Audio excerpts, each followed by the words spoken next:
Okay, welcome back everybody, and we continue the discussion of Eavan Boland. I've decided for this video I'm not going to show the poem on screen, rather I will just read it out to save time. So the second poem that I want to look at is the poem that was on the document that I sent out to you. Listen, this is the noise of myth. Reading this poem, it seems to me that the myth in question that is being referred to is a very specific myth from Irish mythology. It is the legend of Diarmid and Grania.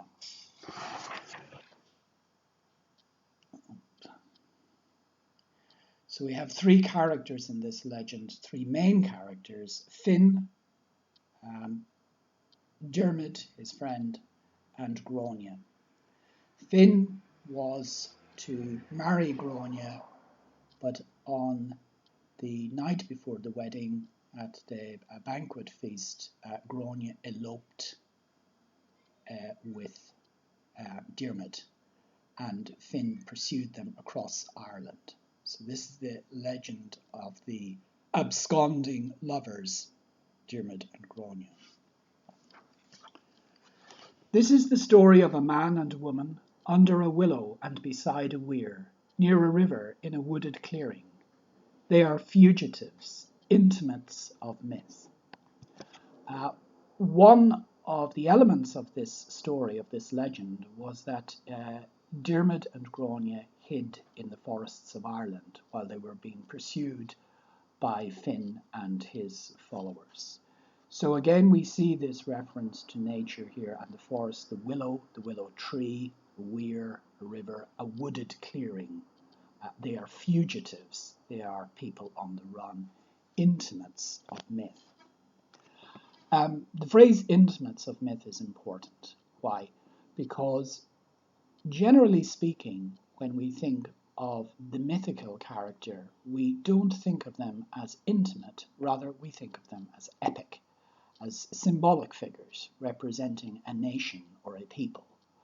And what this poem is attempting to do is to reimagine the real-life, intimate details of these two figures, as if they were mortal human beings like the rest of us. Fictions of my purpose. I suppose I shouldn't say that yet, or at least before I break their hearts or save their lives. I ought to tell their story, and I will. In this verse, she emphasizes the importance of myth as narration, as a fiction, as something that has been invented. And she, as poet, is stepping into this role of inventor, which would have been practiced in ancient times by the original tellers of these tales, the original inventors of these stories. When they went first, it was winter, cold through the Midlands and as far west as they could go. They knew they had to go through Meath, Westmeath, Longford, their lives unravelling like the hours of light. And then they were lambs under the snow, and it was January, aconite and jasmine, and the hazel yellowing, and puce berries on the ivy. They could not eat where they had cooked, nor sleep where they had eaten, nor at dawn rest where they had slept. They shunned the destinies of trees with one trunk, and of caves with one dark, and the dangerous embrace of islands with a single landing place. All the time it was cold, the fields still gardened by their ice, the trees stitched with snow overnight, the ditches full, frost toughening lichen, darning lace into rock crevices. So what we get here clearly is the sense of two people who are continually on the run. One of the things I would ask you to think about here is how this particular image of Diarmid and Grania as continually on the move might relate back to the plays that we have seen before. This idea of the Irish experience as a wild experience, but one of continual change also. This is something I would ask you to consider. It's important in relation to myth because in modern times, I think it could be well argued that the purpose of myth in a society is to provide stable roots, to provide a foundational identity for a civilization or a people. What this poem, however, is showing is that such myths or legends as that of Diarmid and Grania do not portray stability, continuity, but rather continual movement, continual change.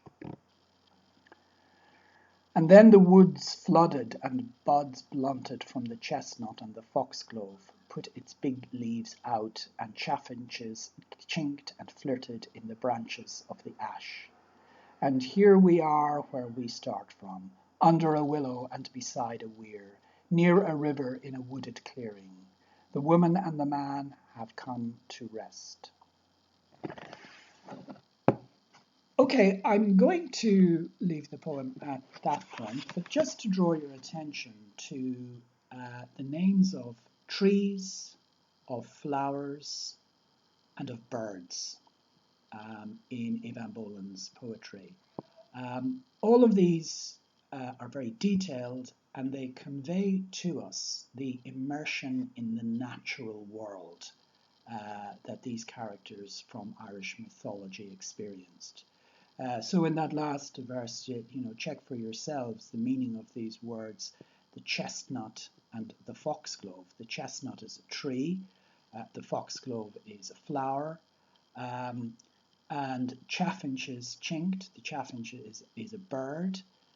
So you have trees, flowers, birds, and so on in the poem. The willow tree beside a weir. You have in Hungarian that word, the szomorú fűzfa, that's the willow tree, which is referred to here, where the woman and the man have come to rest.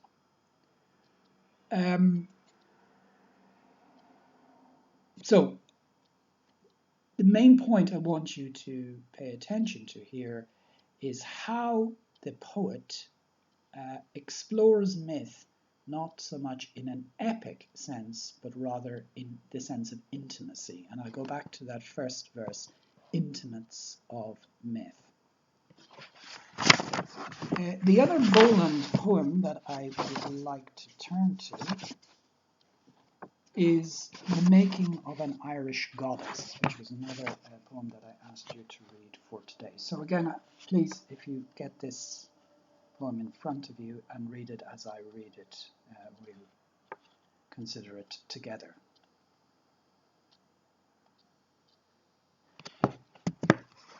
The Making of an Irish Goddess. Ceres went to hell with no sense of time. When she looked back, all that she could see was the arteries of silver in the rock, the diligence of rivers always at one level, wheat at one height, leaves of a single colour, the same distance in the usual light, a seasonless, unscarred earth. Let us just stop there for a moment. Ceres is a figure from Roman mythology. She was a goddess of agriculture. And the image of Ceres turning her back to look back upon the world she is leaving is an interesting one here, because what it shows to us is order, is classical Roman order. The diligence of rivers always at one level, wheat at one height, leaves of a single colour, the same distance in the usual light. Now clearly, Boland is doing two things here. She is drawing on female figures from mythology, so once again we can think about this in relation to the Irish female figure, the Irish maternal figure, Kathleen Houlihan. But in this instance, it is Roman. It is from Roman mythology. At one level, I suspect that this is Boland simply illustrating to her readers her classical learning, her classical knowledge, that she is not confining herself simply to Irish themes, that she is open to European, to world themes, topics and subjects for her poetry. But I also suspect that Ceres, as a Roman goddess figure, may indeed be an indirect allusion to Britannia, to Britain, in that Britain was Romanized. Britain had fallen under Roman occupation, and it was long believed that one of the most striking distinguishing features of Ireland and of England was that Ireland had not been occupied by the Romans.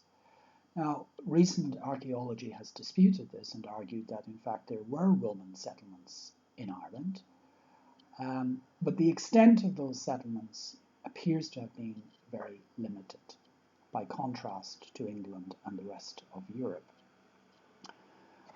I don't want to force this reading on you, but it's something I would draw your attention to consider the extent to which Ceres as a Roman goddess may indirectly allude to Britannia as a Roman figure, and by extension to England, so that the contrast that has been set up partly in this poem is between English and Irish.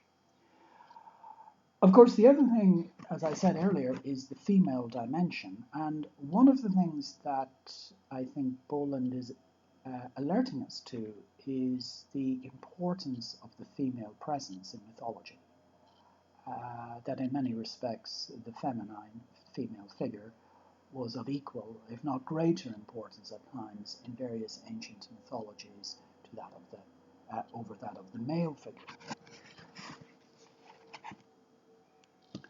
So let's continue reading the poem. But I need time, my flesh and that history, to make the same descent. In my body, neither young now nor fertile, and with the marks of childbirth still on it, in my gestures, the way I pin my hair to hide the stitched healed blemish of a scar, must be an accurate inscription of that agony. The failed harvests, the fields rotting to the horizon, the children devoured by their mothers, whose souls they would have said went straight to hell, followed by their own. There is no other way. Myth is the wound we leave in the time we have, which in my case is this March evening at the foothills of the Dublin Mountains, across which the lights have changed all day, holding up my hand, sickle-shaped, to my eyes, to pick out my own daughter from all the other children in the distance, her back turned to me.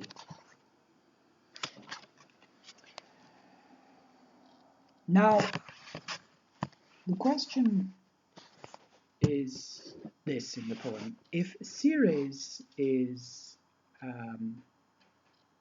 the goddess described at the beginning of the poem, who then is the I in the second part of the poem? It seems to me that Boland is doing something quite interesting here.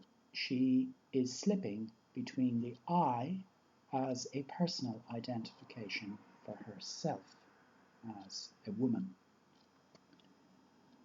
but also, I suspect, that I is also the figure of Ireland, of Éire. Éire, one of the oldest names for Ireland, the Queen of Ireland era. Let me give you that on a piece of paper.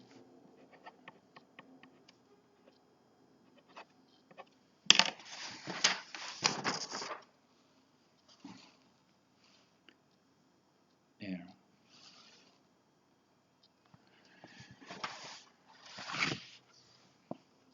I need time, my flesh, and that history to make the same descent. I think that's important in Boland's poem is the female body, and the idea that through poetry she makes present the full range of female bodily experience. This is to counter the historical taboo and censorship over discussions of the female body, except in this kind of idealized, eroticized fashion. So she talks in this poem of the marks of childbirth, the marks that are left on her body after having given birth to a child. And she talks about this scar, a scar that is left, which may be a birth scar. But then she also talks in the poem of, in contrast to Ceres' Rome, where the harvest fields are ordered, wheat at one height, the failed harvests, the fields rotting to the horizon. And this, of course, is a reference to the famine that afflicted Ireland in the middle of the 19th century, between 1845 and 1847-48, in which over 1 million people starved to death and 1 million others left the country having no alternative. This catastrophe that took place in the middle of the 19th century in Ireland over a 3-year period. So in that instance, there is the suggestion of an identification being made between the figure of Ireland and the Irish goddess era and the figure of Boland herself. Now, the critic Edna Longley, in a book which is actually available in Pasmine Pilischaba Campus Library called The Living Stream, is critical of this aspect of identification in Boland's poetry. So it's something I would leave it up to you to think about. Is it imaginatively, poetically liberating for a poet like Boland to make this identification with a kind of Mother Ireland figure, or at least an Irish goddess, as she calls it, an Irish goddess figure? Or is she being sucked back into tradition and into certain, perhaps even to some extent, stereotypes of Irish identity? This is a very important question in Ireland in the 1960s, when the women's movement, the so-called new wave of feminism, has gained its voice and is challenging the authority, particularly the authority of the Catholic Church in Irish society over a whole range of issues. One of the things to remember, for example, in the 1960s in the Republic of Ireland is that divorce remained illegal. Women did not have the right legally to buy contraceptives, artificial contraceptives, which had become available in England, and abortion, which was made legal in England in the 1960s, was of course still very much illegal in Ireland. The other thing to bear in mind is the idea of the Irish woman as a mother figure, which was almost made law, you could say, in the Irish Constitution, when the first Irish Constitution was created in the 1930s. The primary role for a woman was considered to be that of a mother, that of a person who brings up her children. So one needs to think about this in Boland's poetry, both in The Children of Lir, as the three songs for a legend, and in The Making of an Irish Goddess, is the maternal. This whole question of the maternal, the mother-daughter relation, and how that, in one sense, is embraced by Boland as a sign of distinctive feminine experience within Irish society, but also how it is something that poets, female artists, writers, people in society, women in Irish society, were challenging to some degree, questioning certainly the idea that this was the exclusive role for women. Women were expected, certainly in rural Ireland, many women were more or less expected to stay at home while their husbands worked in order to raise a family. And of course, over the subsequent 50 years, all that has changed completely. But back in the 1960s, indeed into the early 1970s, before the Republic of Ireland joined the European Union, what was then called the European Economic Community, the traditional ideas of the roles of men and women were still very strongly felt in Irish society. Okay, I'm going to finish here now, and we will resume with another video with Seamus Heaney. Thank you.